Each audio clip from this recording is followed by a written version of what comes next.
So, like a lot of people, I've been watching Frieren Beyond Journey's End, and because I almost exclusively watch anime in dub, I am 2 episodes behind the actual Japanese airing. And while that makes me slightly frustrated at times, I am kind of glad I waited for the dub this time around, because without it, I don't think I would have caught my favorite line in the show thus far. It's about halfway through episode 12, and I think it really nailed home to me how sophisticated Friren's storytelling really is, and just how good the show truly is. Up until this point, I've been impressed thoroughly by Frieren's story. Like, how could you not? It deals with things that no fantasy anime I've ever seen has, and that's most evident by the fact that it starts at the very end of a D&D campaign. Like, imagine if Lord of the Rings started instead as Frodo and Sam were coming back to the Shire. Like, that's kind of what this show is doing. It takes great lengths to throw everybody off their bases when it comes to high fantasy fiction, a genre that relies a lot on a familiarity of tropes and specific narrative structure in said genre. And the fact that it takes advantage of that instead of using it for a simple gimmick is alone incredible. But when we get to episode 12, we get a line from Frieren that made me double take and almost instantly launched the show from pretty good up to the likes of Evangelion and Madoka Magica for me. For those that have not seen the show, and you definitely should, it's about an elf named Frieren who, as elves do, has an incredibly long lifespan, and she has already lived for north of 1,000 years. The crowning achievement in her life so far has been, along with fighter Isen, priest Heiter, and Himmel the hero, traveling north and slaying the Demon King, a journey which took around about 10 years. The show begins at the party's return, and within the first episode, Himmel actually dies and Heiter is approaching death's door. The time that passes in the show is tracked by how many years have passed since Himmel's death, and as of episode 12, that number sits in the 30s, around 80 years after they returned home from slaying the Demon King. Because Frieren is an elf, those 80 years are nothing but a blip to her, and things that are history to most are just now becoming fond memories for her. After Heiter's death, Frieren takes on an apprentice at his request and embarks on another journey, and she eventually picks up another companion, Stark, along the way, who was the apprentice of Isen, the dwarven fighter in Himmel's party. During their journey, they come across a village in the northern lands where supposedly Himmel pulled the hero's sword from a cave nearby, which he wielded in his slaying of the Demon King. However, Stark comes to find out that the sword is still there, blade rusted from years of wear, and he asks Frieren what the deal is. Frieren explains that Himmel tried, but he actually couldn't pull the sword from the stone. Himmel surprisingly actually took it in stride, and even said that with the sword or no, his success in his quest would make him a true hero either way. Frieren explains that this part of the journey, his failure within the cave, was covered up by the people because people wanted Himmel to be some mythic warrior. Then she says the line that really caught me off guard. When a new generation comes of age, they romanticize the heroes of the past. The truth of who a person was falls away, and they become an idea. When I heard that line, my reaction was something around this.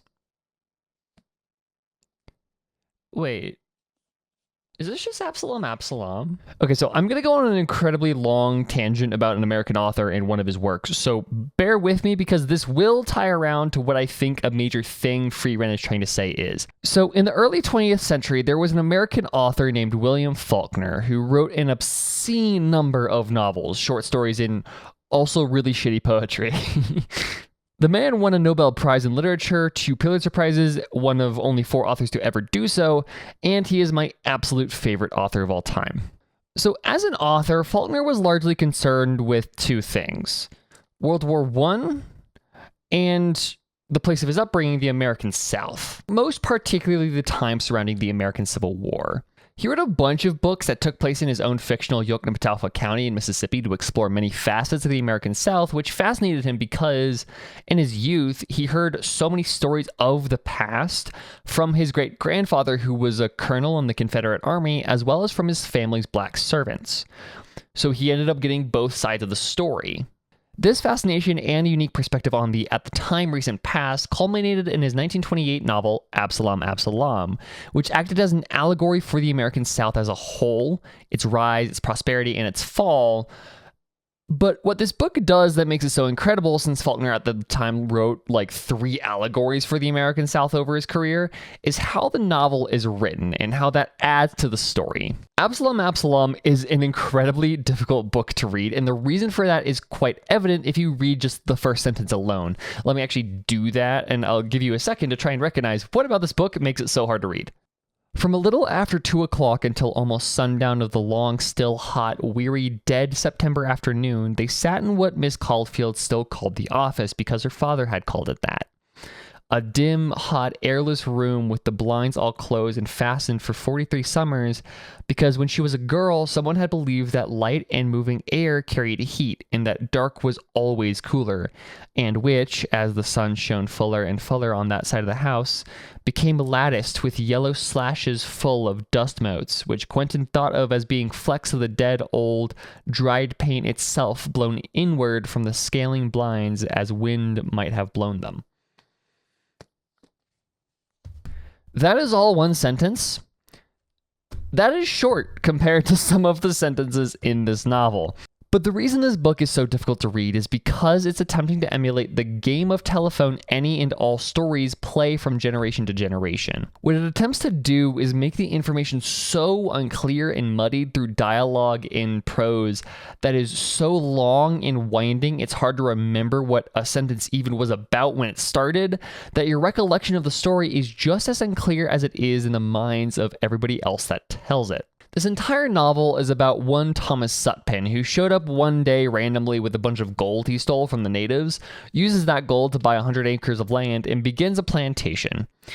But because Sutpen was a bit of a recluse while also being the core of Jefferson's economy at the time, with the amount of money his plantation brought in, an air of mystery and intrigue surrounded the man to the point where he kind of became the town's personal cryptid. So when the kind of main character narrator of the novel, Quentin Compson, is tasked to record the story of Sutpen, he goes and asks people the story and what they know about it, and they give him these incredibly long-winded recollections of Sutpen's story, and each account overlaps with the other, and in some cases they even contradict each other, because again, this entire book is made up entirely of hearsay.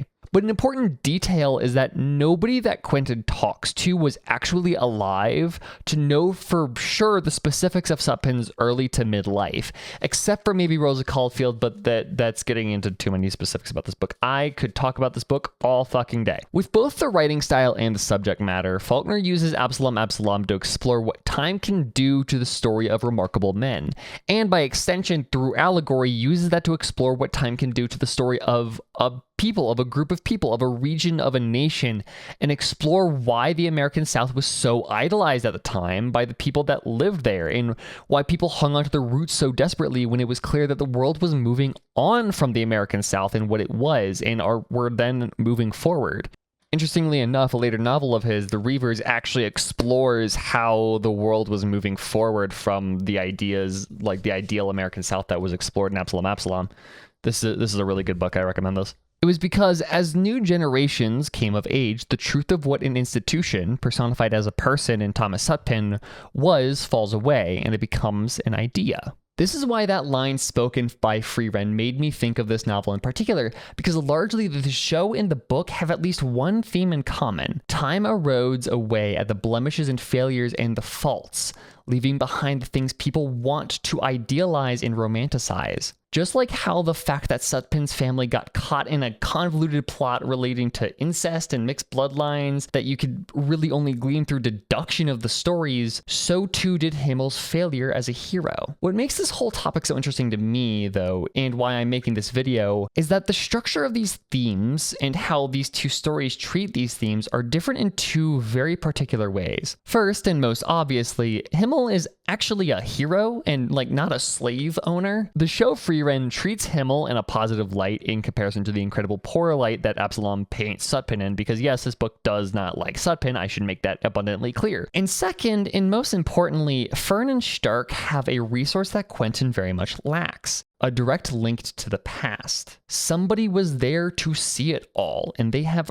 access to that. Absalom dwells on what can happen when you don't have the full picture of a story, when a story is so complicated and unclear with so many sources missing that you have to draw your own conclusions. And an entire chapter of Absalom is just Quentin and his roommate drawing conclusions. They're like by themselves. But Frieren takes it the opposite direction, giving Fern and Stark a chance to learn what it really means to be a hero and an adventurer when you have the people's idea of a hero and the truth of what the hero was like right next to each other. Fern and Stark in the show are given the chance to contrast these two concepts and are left to extrapolate what being a hero really means from that juxtaposition. When this connection clicked in my head, my appreciation for the show became so much deeper. The fact that I can draw the themes of a show to the themes of one of the most complex and celebrated books of the American Southern Gothic genre, written by one of the most celebrated contemporary American authors, speaks volumes to the sophistication of the show's messages. And this is only coming from a single line in a single episode. I could talk for days on end, I think, about other aspects of the show, about the character arc of Frieren, her relationship to Himmel, the incredibly subtle storytelling done throughout the early episodes of the show, the world building done to make the characters at the beginning of the show feel like they are characters that have been on a 10-year journey long before we first see them, so on. There is so much going on in here that come the ending of this season, I think I will have so much more to talk about than just a single line from halfway through the show.